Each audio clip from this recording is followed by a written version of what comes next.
My Lady the Chief Justice, the Deputy Chief Justice, and the members of the Supreme Court, it's indeed a great honor to appear before you in relation to this petition. My role today here is to take you through the numbers. I will take you through the numbers. The numbers will be running on the screen. Your name, please. My name is Mahat Somane'S Advocate. My name is Mahat Somane'S Advocate. I'll take you through the numbers as it relates to the petition that has been filed. I will also give you an audit trail of mechanisms which the court can use to measure the petition. The first question that I'll answer today relates to the question that has been put to us. And the first one is whether the postponement of gubernatorial elections in Kakamega and Mombasa counties, parliamentary elections in Kitui Rural, Kachaliba, Rongai, and Pokot South constituencies, and electoral wards in Nyaki West, in North Imenti, and Kwanjenga in Embakasi resulted in voter suppression. The allegation of voter suppression due to postponement of these elections is not a question of hypothesis. It's a question of fact. It's a question of numbers. What I have done is we have gone through the numbers to give you a comparative data on whether the same is true. The first one, as it relates to Kitui Rural, we have gotten the data for the constituencies in Kitui. Your Ladyship, if you look at the constituencies for Kitui, the voter turnout for Kitui Rural was 60.29%. So for us to actually make a comparative data and analysis to actually see whether there's been voter suppression, we look at the constituencies nearby and see the data we are getting from the constituencies nearby, whether the inference can be made by this court that there has been voter suppression. The voter turnout for Kitui Rural is 60.29%. I have highlighted in yellow in your screens. It is comparatively similar to the voter turnout in Kitui Central. In fact, it is Kitui Rural is higher. Kitui Central is 60.10. It's comparative to Mwingi Central. So to the question the court asked, whether there was voter suppression in Kitui Central constituency because of the postponed election, the answer is an emphatic no. I will go to the second question. The second question the court asked is whether the postponement of elections in Kachaliba and Pokot South led to voter suppression that led to low voter turnout in favor of the petitioner. The answer is data-based. I have provided the comparative analysis. I want the court to look at it. The voter turnout for West Pokot was 81.44. The voter turnout for for Kachaliba was 81.44. I have highlighted in yellow. The voter turnout for Pokot South is 80.44. It is higher than Kapenguria. It is higher than Sigor. Comparatively, in fact, those voter turnouts were higher than the ones which the elections were not proposed. That claim falls flat on the data that were provided to court. I will proceed. I will go to Rongai. The question the court asks is whether the postponed elections in Rongai led to suppression of voter. I have provided the data on Rongai. The voter turnout on Rongai was 61.41 for the presidential. It is higher than in Joro. It is higher than in Naivasha. And it's comparatively similar to the other similar constituencies. To the allegation that there was voter suppression in those places because of the election that was postponed, that allegation is untrue, falls flat on the data we have provided. To the other question, whether the postponed elections in the MCA ward for Nyaki West led to voter suppression, the voter turnout for Nyaki West was 64.32. If you look at North Imenti, it was even lower. It's comparatively similar to the other we have provided. To that allegation, that falls flat on the data than the comparative data we have provided. To the allegation that the MCA ward in Kwanjenga, that there was voter suppression because of that, the MCA ward in Kwanjenga, the voter turnout was 46.32, comparatively similar to Embakasi South, which is 49.62, comparatively similar to Imara Daima and also in Pipeline. To that allegation, when you look at the comparative data, it's not a matter of hypothesis, it is not borne out by the data.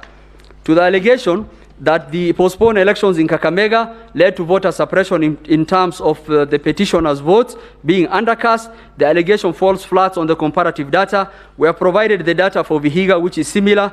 Bungoma was a bit higher, but Vihiga is the same. So comparatively, when you look at those data points, that allegation falls flat.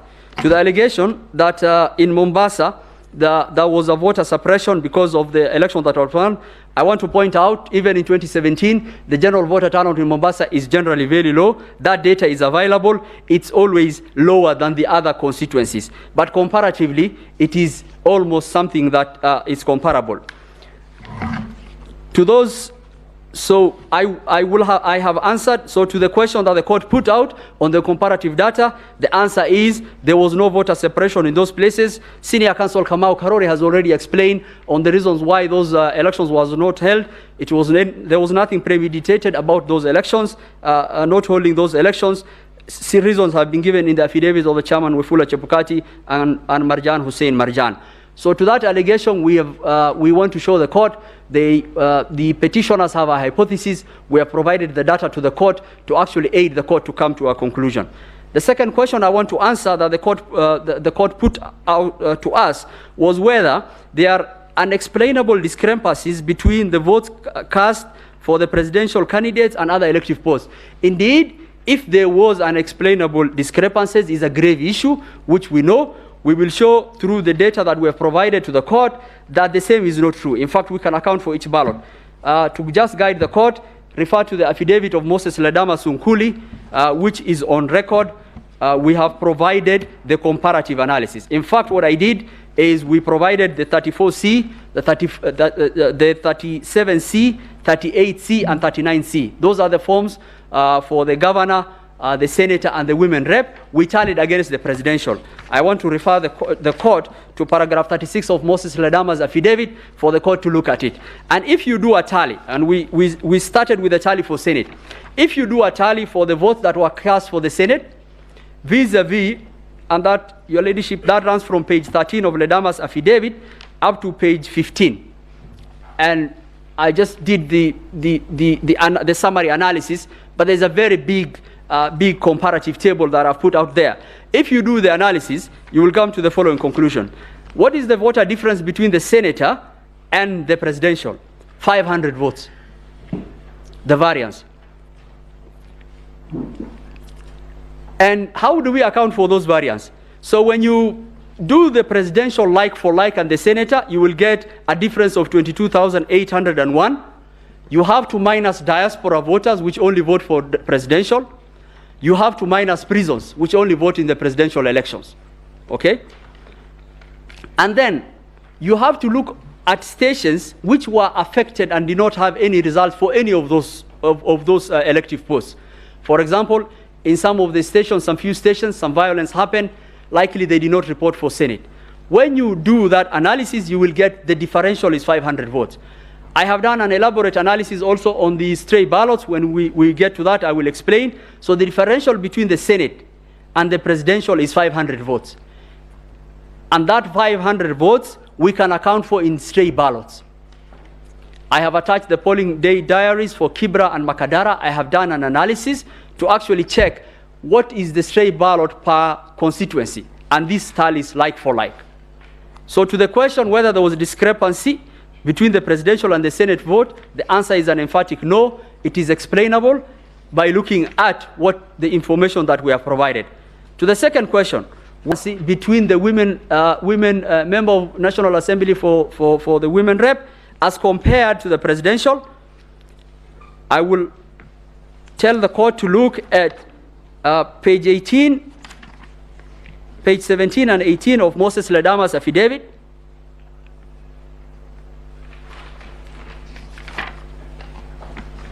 And our answer is there is no much difference. And the differences can be accounted for. The variance analysis we have provided. To the question whether there was a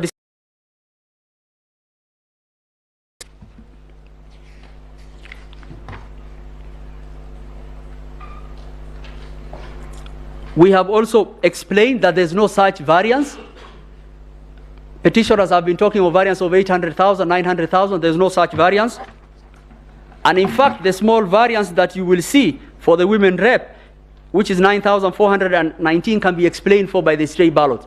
A small analysis we did for the stray ballots, Your Lordship, is that in Iebc constituency alone,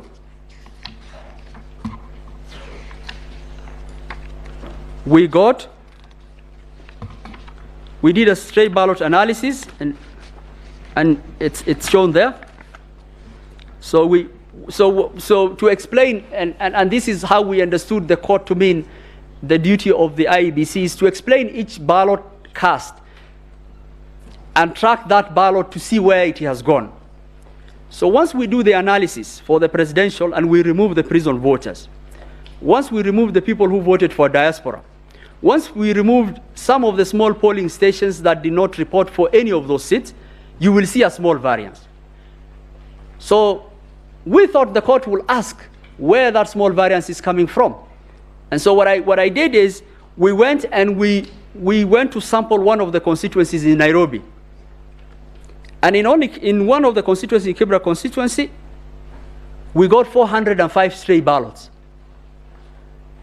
So you can't account for the way it will work is it will take from any of those ballots small incremental numbers. So you will see a variance of 500 here, 200 here, but cumulatively it is not something that cannot be explained. And I have attached all the polling day diaries. In fact, if you look at the Form 34A, which was supplied to the court, some of the comments section will indicate that they found some stray ballot in the presidential ballot.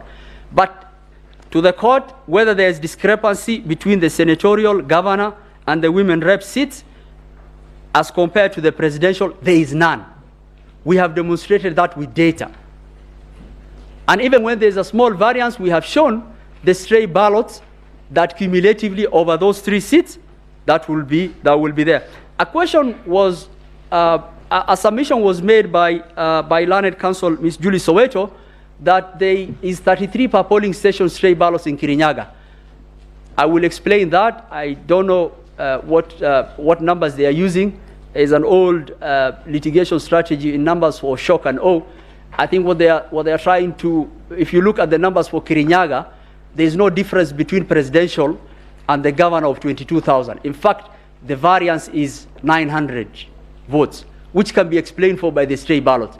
The number they have indicated for governor, I don't know where they have gotten it from, is not what is in our 37C, and we've indicated that in our submission and also in our presentation. So to the question that the court asked,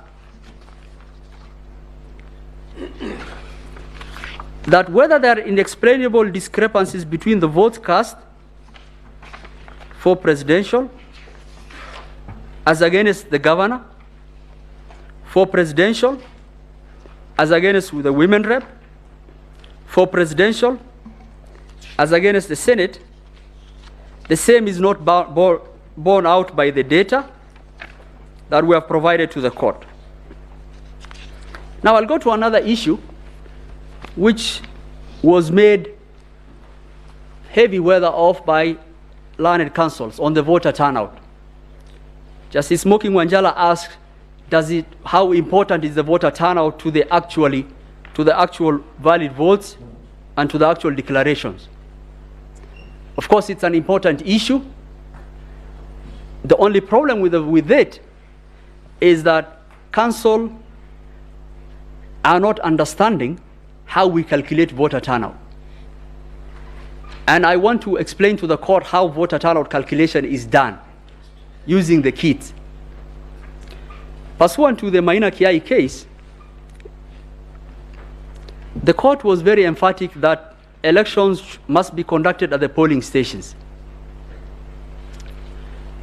And pursuant to that, voter turnout reporting is done per polling station. So how do we do it? When the polling station opens and Kenyans are voting, depending on the network access of the kit will be sending us information every 2 hours. The kit will be telling us 200 people has passed by this kit in this polling station, and that information will be collated until the end of polling day. So 2 things to note here. The first one is that the reporting is done per KIMS, per polling station of the reporting KIMS.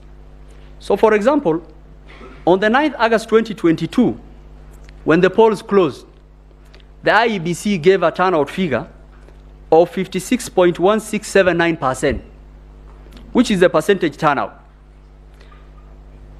That correlated to the total number of registered voters in those KIMS, in those polling stations.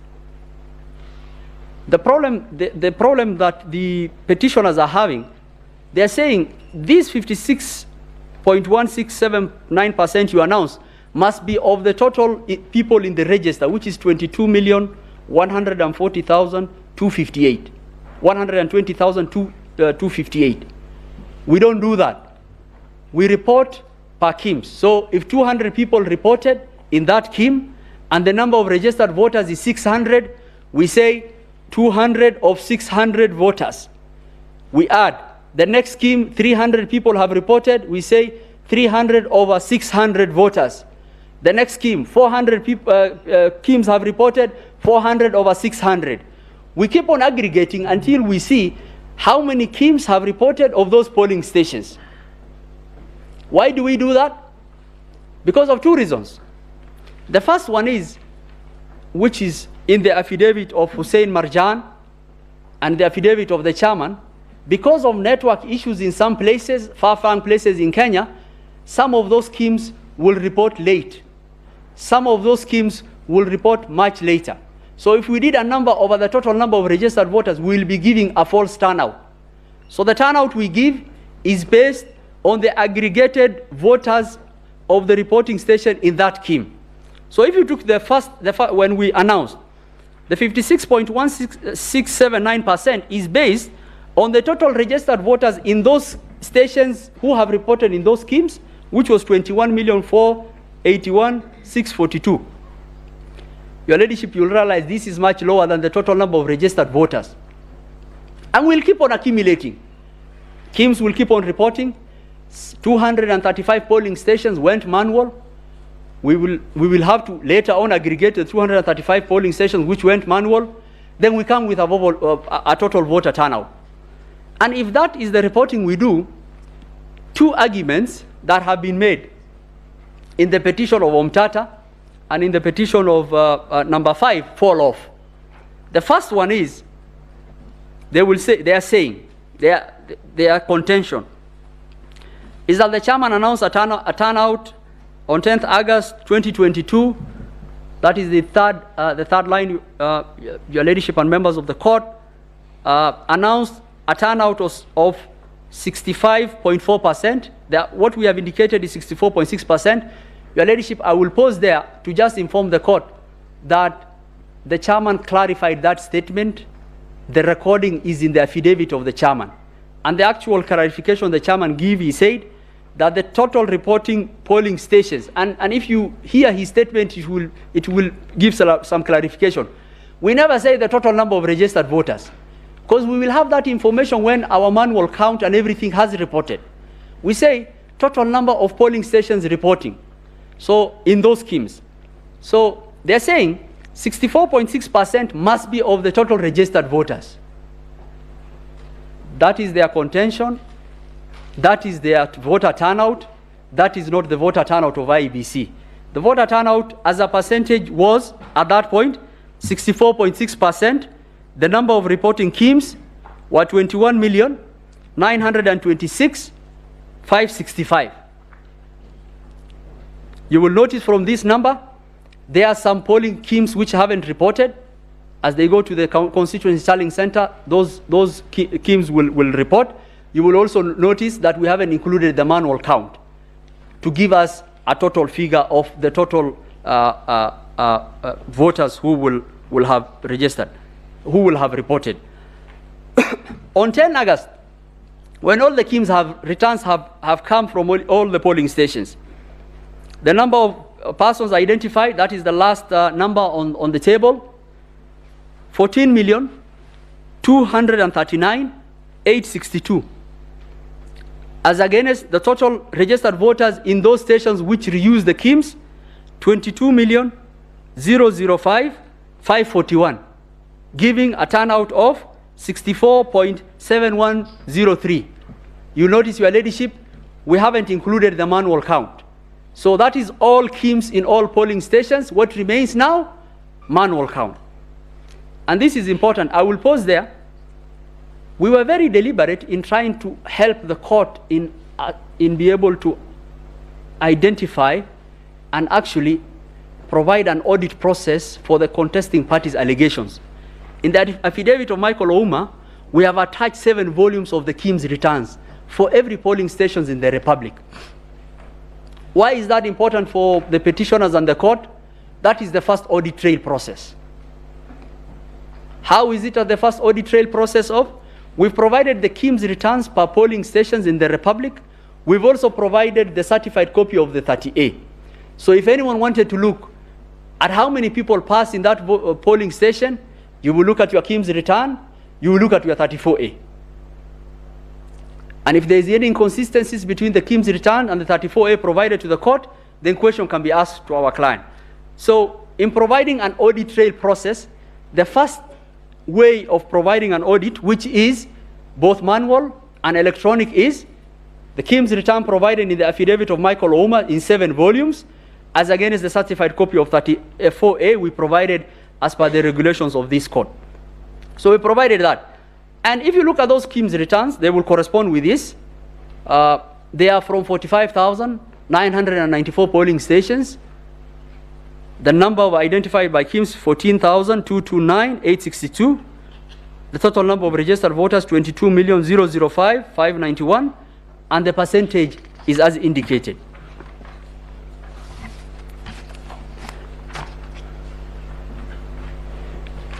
We've indicated how many KIMS there were.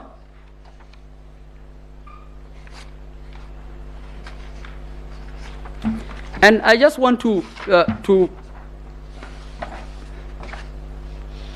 and after the aggregation of the manual and the KIMS, and that's the table that's there. So to the question, I think that is important for the court, and the court will ask, is the first question that the court will ask, what is the registered voters in the Republic? And I think that is not contested. 22,120,458. I think it's in the affidavit of everyone that the register is publicly available, that can be accessed. How many polling stations do we have in the Republic? 46,229. How many people are registered in those polling stations? 22,120,458. How many polling stations were authenticated through using the kits? 45,994. How many registered voters are those in those polling stations? 14,239,862. What are the registered voters in those polling stations authenticated through the kits? 22,005,591. What are the polling stations that were not authenticated through the kits? 235, out of which 6 polling stations, 3 in Eldas and 3 in Quisero, there was violence. And no voting took place, in fact, at the time of that. And so how many polling stations went manual? Using complementary system, 229. What are the number of voters authenticated through the complementary manual system? 86,889. What are the registered voters in those 235 polling stations? 114,917. Why are these numbers important? They are important for audit trail. First, we have provided the KIMS returns to the court, which can be compared as against. Secondly, 99.9914% of Kenyans were authenticated through the KIMS. Less than 0.001 Kenyans were authenticated through a complementary mechanism. And the reason why I go back to that is giving the court an integrity check as to what we did. So if we are telling the court that 99.99% of Kenyans were authenticated through the kits, we have provided the receipts from those kits to the court. We have provided the Form 34A then the court can compare and will bear out the work we did. Another allegation falls off. So what is the allegation in the Umtata petition? And I will go back to the turnout table. Your Ladyship.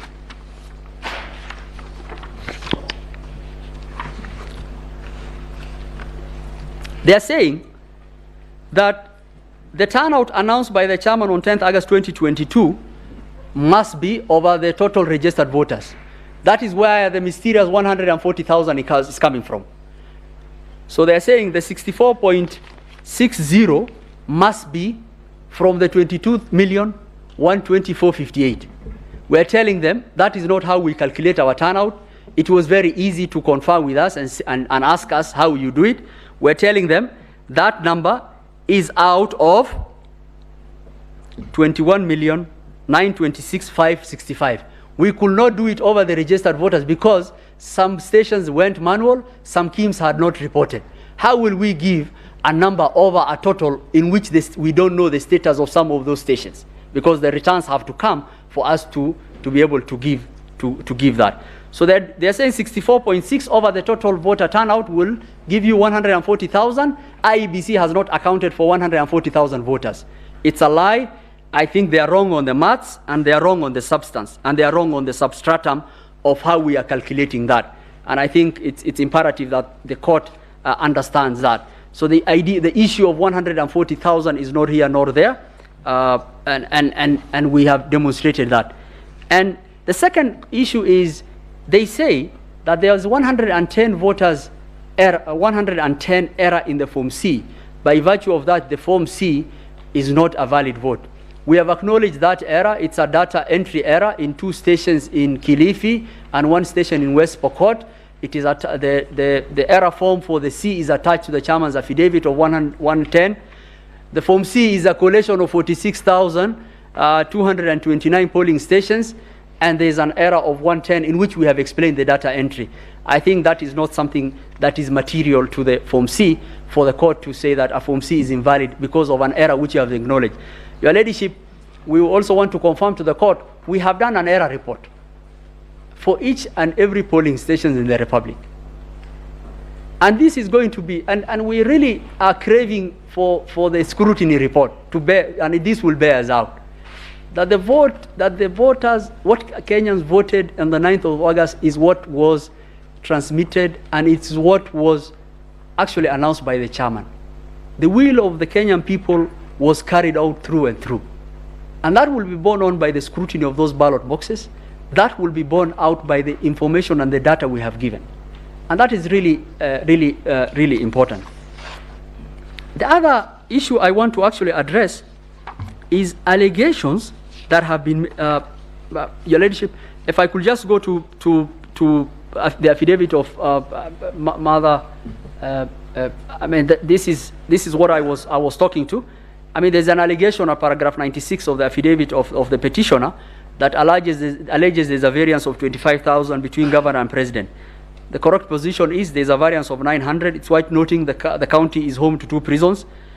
And this is what the court should, and we can provide the court with, even if the court is inclined to even order us to bring all the original Form 34As and the Cs.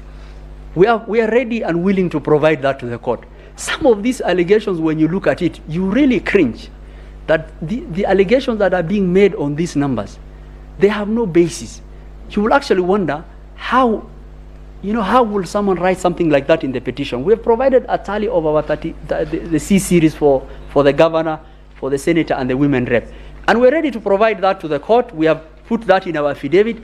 We are ready to provide whatever the courts will require to actually prove some of those numbers that are being banded. And some of these numbers are just meant for awe and shock, because it is very shocking to the court, to the conscience of the court, if you are told there are 25,000 people who walked into the polling stations in Kirinyaga, voted for the presidential candidate and did not vote for anyone else. It's really amazing.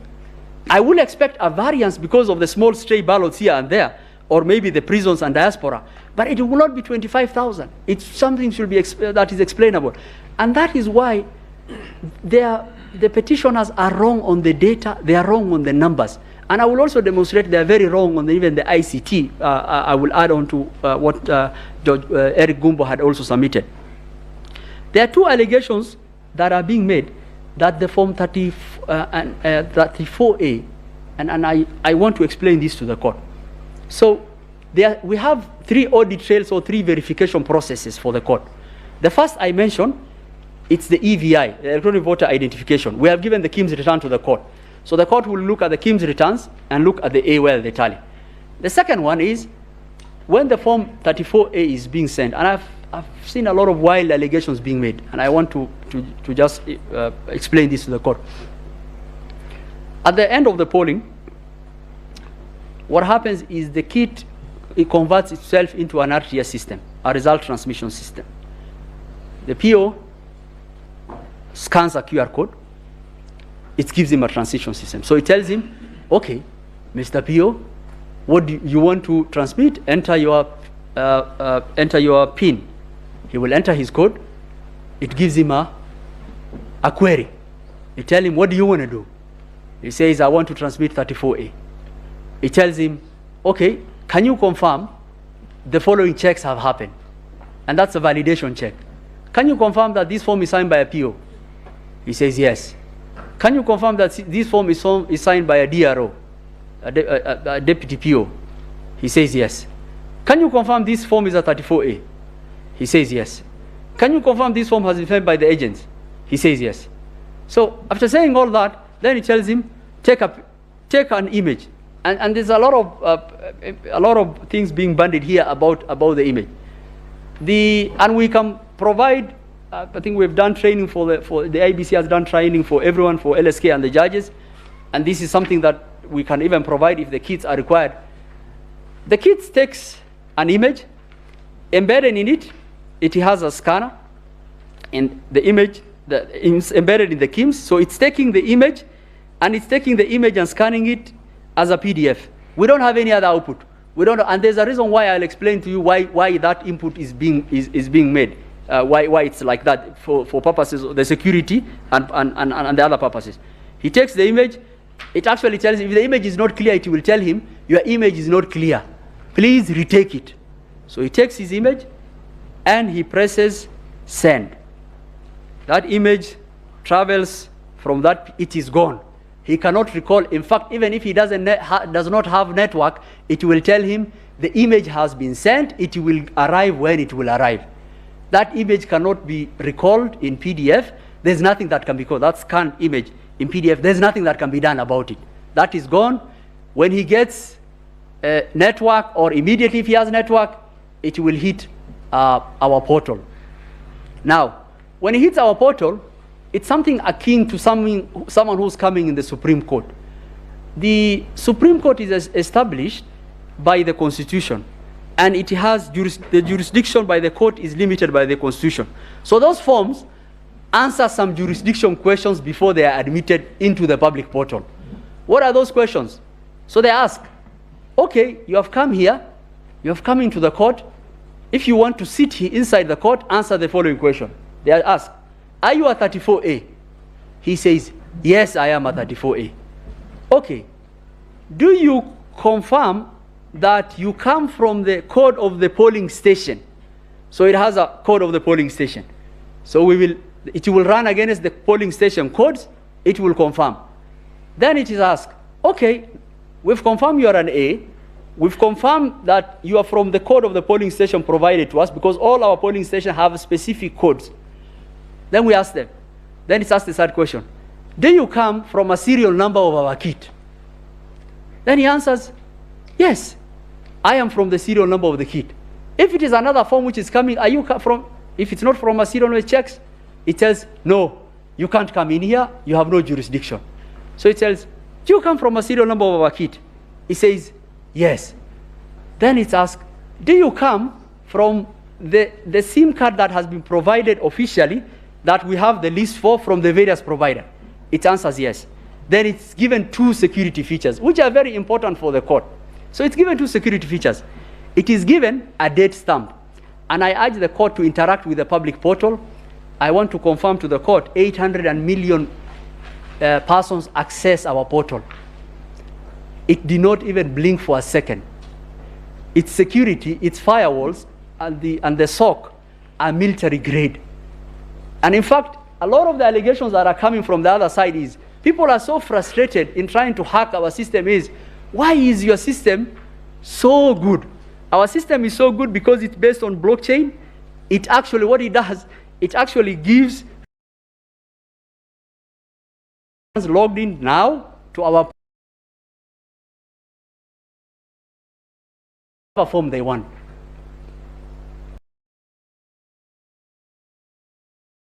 Million people, 300 million were Kenyans who downloaded, who looked at the result. So after asking that, it gives two things. It gives a timestamp. The form is given a timestamp, and it's given a date stamp. Now, with that, one of the allegations of staging falls away. So someone is telling you, someone captured a form, amended it, returned it. I am telling you, all my forms have a date and timestamp to the millisecond. And there is no one form that has been transmitted at the same time. And in fact, if you look at the portal, you will see that. You open the portal, if you look at the tab of the portal, it will say 34A. It will tell you the polling station. It will tell you the Kim serial. It will tell you the date the form came. And how precise is this system? Some of those forms came on the date of the election. Some of the forms, because of tallying, came a day later. Some of them came 2 days later because of the elections in Eldas. And it will give you the timestamp to the millisecond. And actually, if you look at it, so if someone is telling you, oh, we had staging of 11,000 forms, you will expect that to the millisecond, right? To the millisecond, you will get 11,000 forms. There is no one who can upload the Form 34A. Form 34A are only transmitted from the KIMS by the PO. Neither Wafula Chebukati, nor Hussein Marjan, nor Boya Molu, nor anyone else can upload Form 34A. Form 34A is transmitted from the polling station, goes, and that is the end of that story. And once it goes, it asks those questions. Now, our forms are designed that way. Why? Some of the forms that have been brought to you, and with due tremendous respect, I spend a lot of time with my ICT people and look at some of those forms are doctored forms. Why are they doctored? Because of the audit trail that will not allow anyone to be able to actually not be able to verify our forms. Why? So I told you about the Iebc and the KIMS, returns plus the form. So these forms have 3 manual processes and 3 electronic processes that check each other for the court. And this is very important for the court to actually assess those allegations.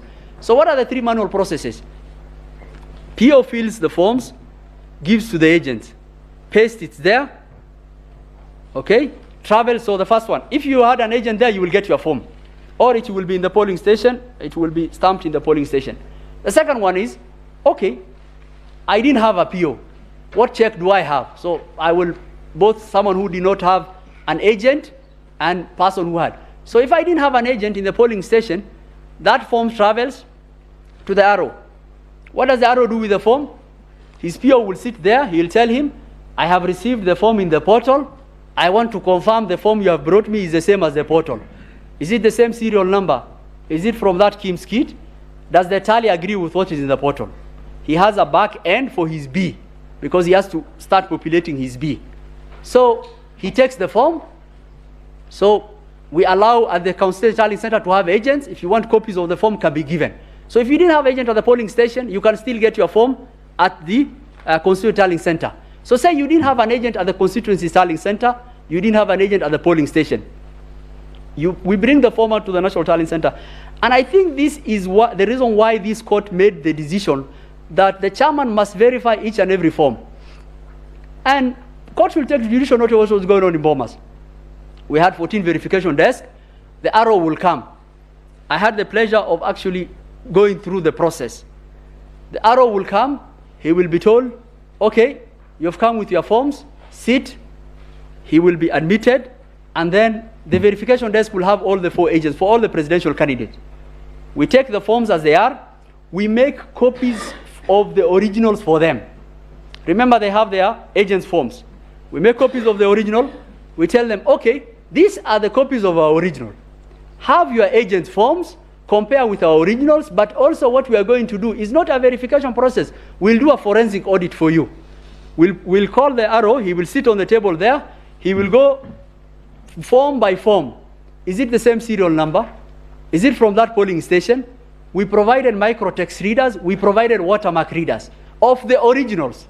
The agents are seated there, they will check, and they will look at it. And the form will have the Iebc, it will have the watermark reader, it will have everything. So even if you don't have the forms at the CTC and at the polling station, and you had the form at the constituency, and you are given the form as at the NTC, you could still verify and actually check. After that, they will go to an ICT desk. The ICT now will confirm whether those forms and what is in the portal is the same. And some of the persons who've sworn some of the affidavits in the petition were seated on those tables. The ICT will open up this portal. He say, oh, this is the public portal. I am looking at the form. Let's confirm. What is in the form? What is in the portal? Do they tally? They tally. If there's any issue, we do an error report, which we have provided to the court. We have provided error report to them. That process is documented. And even if you didn't have all those agents, then you had an opportunity to do at the National Tallying Center. After that, we tell them, okay, we've started populating the C. Now, have you verified this polling station? Yes. Okay, now we put that into our C. And the idea that the C was kept on changing and some officers had access to the C, actually that allegation falls off. Why? 14 officers, and we've attached that into the affidavit of Martin Nyaga, including the chairman's PA, Mr. Abdi Dair, who is a registered, who is a returning officer, and 14 other persons were mandated to actually do that verification process on the table. There's a process for them to be given that access. And the access, what access do they have? People are burning up a lot of things, servers and things like that. So there are 3 applications level in any system. You will have the application, you will have the operating system and the network. Okay? So everyone has access. So they have access for the verification of the 34C. So they'll be told, we're putting in this polling station to the C, are you okay with it? Does this tally with what is in the original? They will say, yes, that is populated. When we finish for one constituency, we print that aspect of the Form 34C. Because Form 34C is something that is gradual. The verified form from the form that has traveled from Kipini in Lamu to the CTC, Constituency Tallying Center, through the portal, physically through Bomas, through the verification desks of the agents and the people complaining here, now they are told, are you okay if we put into the C? It's put into the C. It's printed out, and that is what was being announced. So if you got the logs for the C, it will say, the person who's authorized printed out a C, because it was being announced. Some of the commissioners now complaining were announcing those forms, and it's incremental. It will go on until we finish. Now coming back to the form. So the first security feature is, if you look at the portal I've indicated, it has all those. But we've put security features to enable the court and everyone to authenticate our forms. If you open our forms in Acrobat Reader, you will get a signature panel.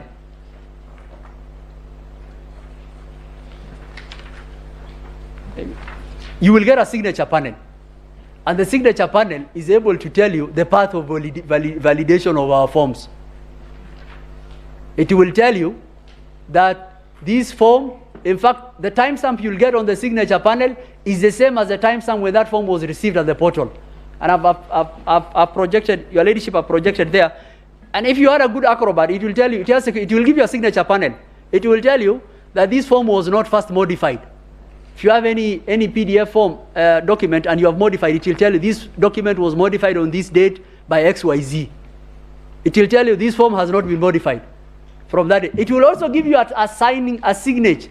You see that time there? That is the time that is on when it was received on the portal. It's the same timestamp that when you open any form on the portal, it will indicate. So the allegation that forms were intercepted, staging happened, the authentication of our forms are very robust. So the second one now, So how is someone able to prove that our forms do not tally with what is in the portal? You only have to do one thing. You have to download our forms from the portal, get a relatively good Photoshop, and change the numbers on the tally. And I'll come to those allegations where the 34A in the portal are the same as what was given to the agents. We have provided 44 affidavits from various POs. Some of our POs who are Kenyans have had a very sleepless nights. Allegations have been made against them that the forms they brought to the ROs were different from what was announced. The allegations of an affidavit made by someone should be checked against the affidavits of each and every polling station clerk and polling presiding officer who we have endeavored to give the affidavits to the court. And we have given 44 affidavits for presiding officers on these allegations, and many more affidavits for the returning officers. So the only way you will be able to show is you have to print out our form. And the problem with that one is because you cannot do anything about this, where the agents and everything sign, you have to get a Photoshop, amend it to JPEG, get a Photoshop, and actually just remove with the tally. But like every other plan, it has a lot of weaknesses. And the first weakness you will get is, and the first thing they say is, in Gaina polling station in Tiati, that their agent provided them a form. And this is really important for the court. We say untruths have only one leg. They don't have two legs to stand on. The truth stands firm. They say in Gaina polling station, and this is in the affidavit of Arnold Ochieng, that their agent provided them a form. The form is different to what is in the portal. If you look at what is in the portal, that is in the affidavit of Moses Sunkuli, and even the form he has attached himself, it says there was no agent in Gaina polling station. We haven't even gone to authentication and the verification of the process and the form, and I will show that why this is a bad Photoshop gone wrong. So the first allegation is, in Gaina polling station, their agent gave them a form. The tally for the presidential candidate is different from that. Guess what? The form they provided does not indicate there was no agent. And even our portal says there was no agent for any candidate. Not only for them. In Gaina, there was no agent for, I don't know why the parties didn't send an agent there. Maybe because of security in Tiati, or we don't know. But there was no agent for anyone. He says, I had an agent, and this is his tally. So to the question that whether the forms provided by the agents are the same as what is in the portal, the court has to come to one conclusion. Those forms that are being provided in those stations are doctored. They are forgeries, and bad forgeries at that. The first paragraph of that affidavit says so.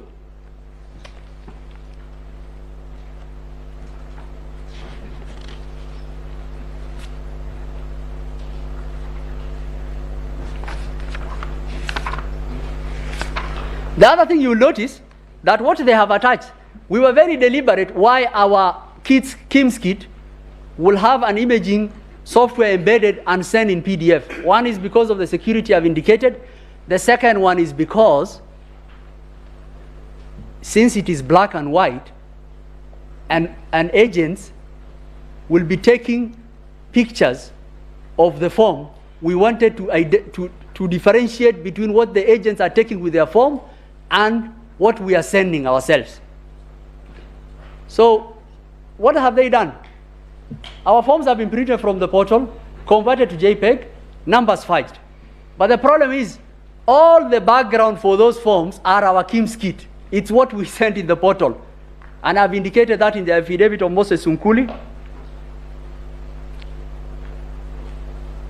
The second and the more problematic thing, and analytically the court will ask, is it possible that 44 agents all over Kenya will take pictures of forms in black and white, the same as the background of our Kim's kit.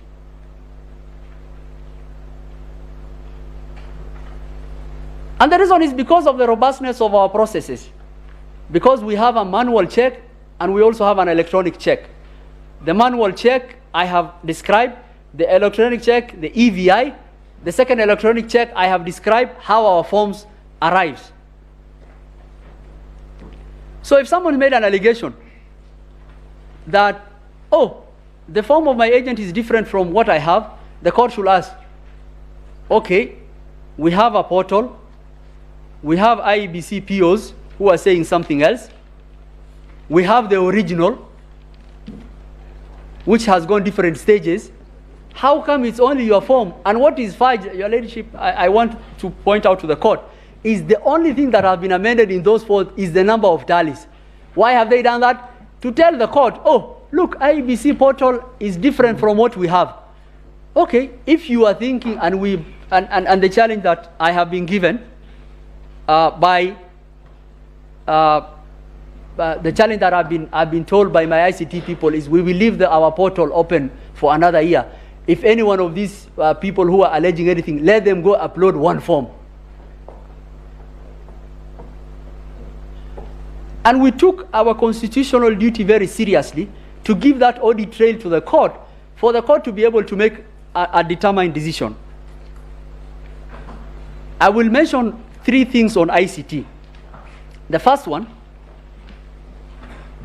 is John Gidongo has given us an affidavit which we have answered with Martin Nyaga's affidavit. He has given forged logs.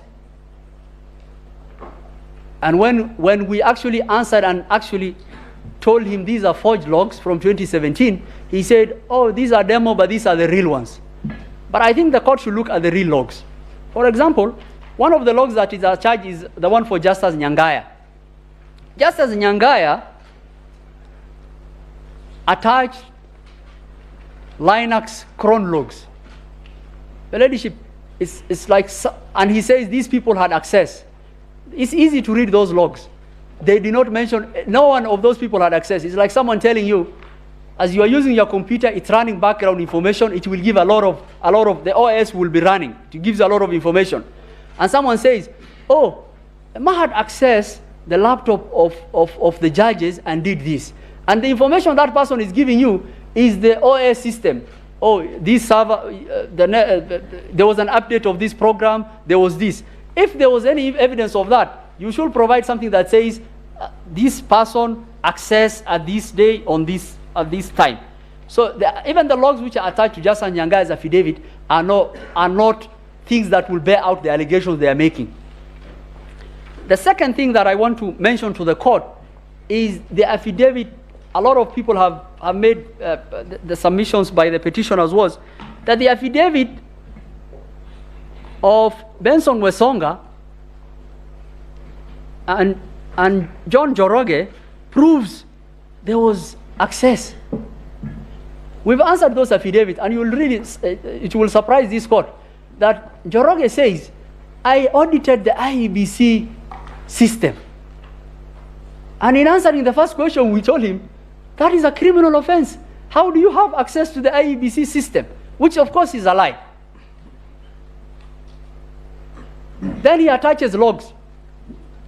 Some of them cooked up, but some of them we've answered. So for example, he says, the chairman's PA, a gentleman of repute and an advocate of this court who's been a row all over the country, who was part of the 15 people who were doing verification on the bomber's desk, who all the agents were present when they were making the verification of the C.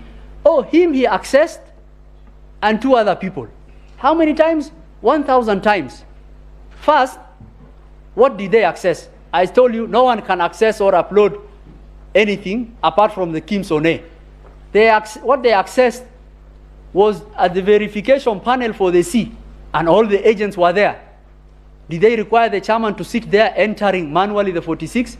And in fact, we have attached the authorization for each and every person who was seated on that table. And the court should take judicial notice of what was going on in Bomas and the constitutional timeline relating to the 7-day. Those people had access, the agents were there, everyone was there, and of course, they will verify. He verified 1,000, another person will verify 800. There are Kenyans who have not slept for 5-6 days to actually undertake a constitutional duty of a higher calling. Not well remunerated people who hadn't slept for 6-7 days. They are, actually what they are doing is, they access, yes, what were they supposed to do?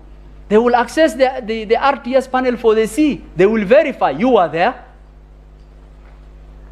The deponent was on the floor of Bomas. Njoroge was there. Their agents were there. The ICT was there. And the court should make note of, there was no one allegation that a form that is in the portal was different than an original which they had verified as relates to the tally.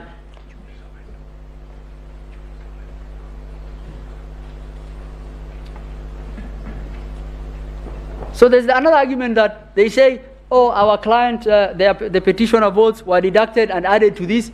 We told them, show us the proof. How are they deducted? We have 7 proofs. So in mathematics, you use proofs to prove a point, to prove knowns and unknowns. We have 7 proofs. We have our arrows at the polling station. They had agents. You had agents at the CTC. We have the original. You have agents at the NTC. We have original. We have what is transmitted in the portal. We have original. All of them tally, and you are saying your client's votes were deducted. How?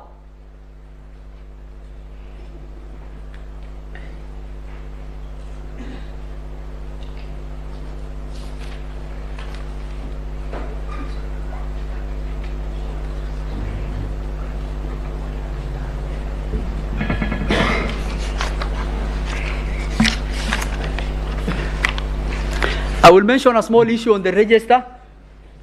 I want to note the court. We understood the issues as framed by the court as those issues. The issue of the register was not one of the issues. We have answered in the at paragraph 85 of Hussein Marjan and Michael Omar's affidavits. We did an audit as per the law. The audit was as required by the law, was transmitted to the Speaker of both houses. We did a resolution of most of those audit processes. We have documented what has been done. 262,000 deceased people were removed. There were some Kenyans who had registered both with their passport and IDs. And that process of audit is an ongoing process. We will endeavor to complete it, but I want to confirm to the court that that audit process undertook, and we acted on that audit process, and we went to with a clean register.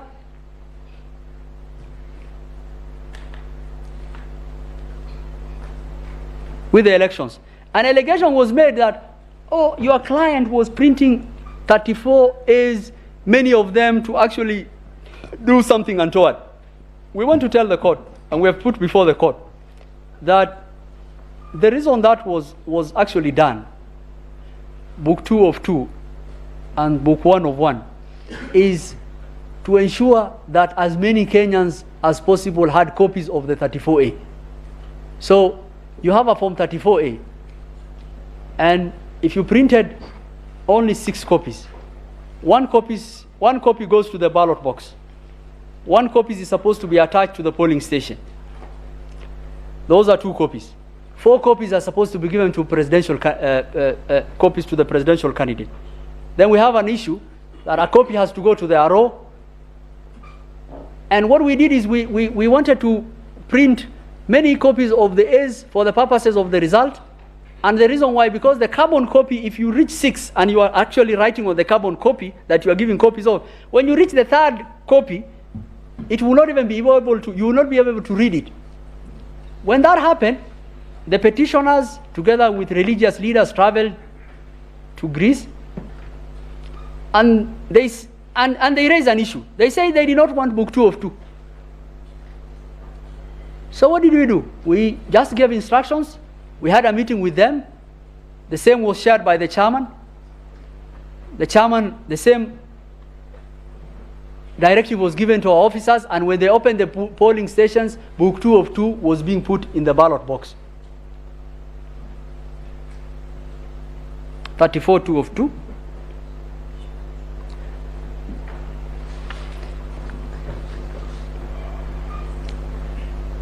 An allegation was made, and this is, I think my ICT people have told me they actually want to buy the patent of this technology, that a JPEG of handwritten document can be converted to CSV amended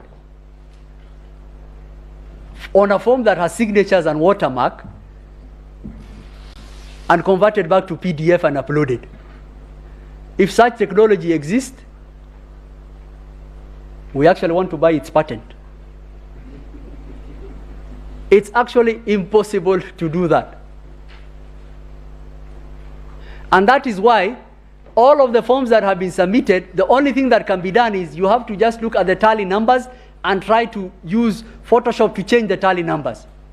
You can't do that, because the verification process has 8 stages. This form is widely available from the village to the NTC, that for someone to say that, oh, my 34A has been tampered with, it's impossibility.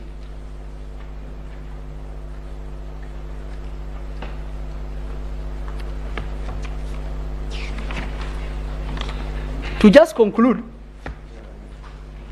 the petitioner's case says 500,000 Kenyans who conducted the elections, POs, deputy POs, ROs, and everyone,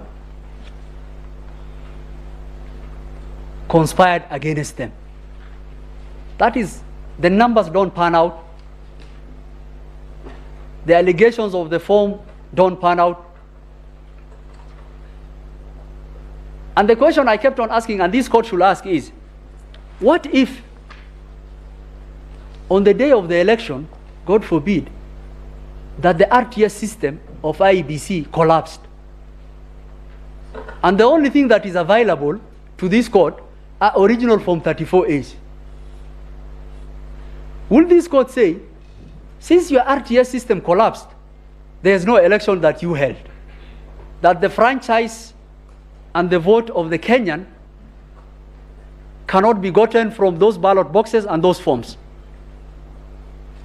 And the second question, and which is really, and we have indicated that in the firewalls and the affidavit of Hila Kavogo, and how robust our system was, and how many who tried to do that. The other question is, 300 million Kenyans access that portal. They know the results as indicated.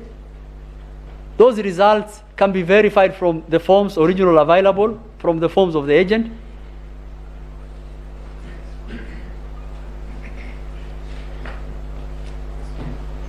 And I think the court should make a determination that their numbers don't add up. The allegations of the form fall flat on what we have demonstrated. And the allegations relating to forms in the portal being different from what their agents have are an attempt to actually present the court with evidence that it forged. And the court should actually look at those documents, look at those forged logs,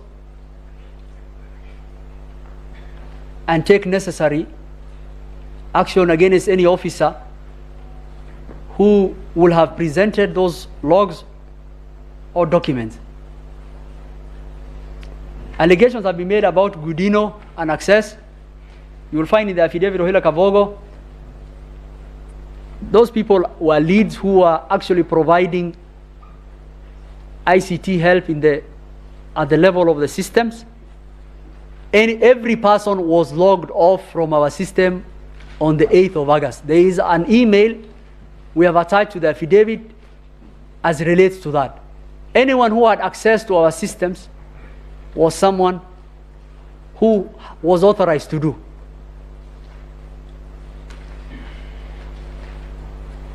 And finally,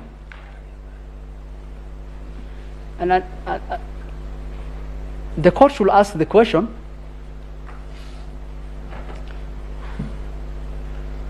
whether the 50% plus 1 was met.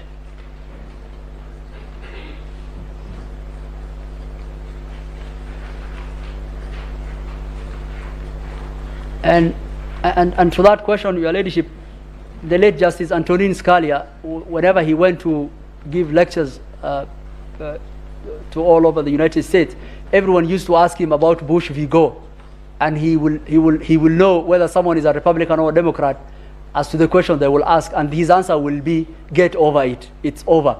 So to 50 plus 1, the court made its determination in 2013 on the votes cast and valid votes and the rejected ballot. Rejected are not votes. Votes is an authentication of preference. There's nothing called rejected votes. That's a rejected ballot. The court emphatically made that decision in 2013 and in 2017. To the petitioner's answer as to that, I think the simple answer will be, get over it. With those few remarks, I yield the floor.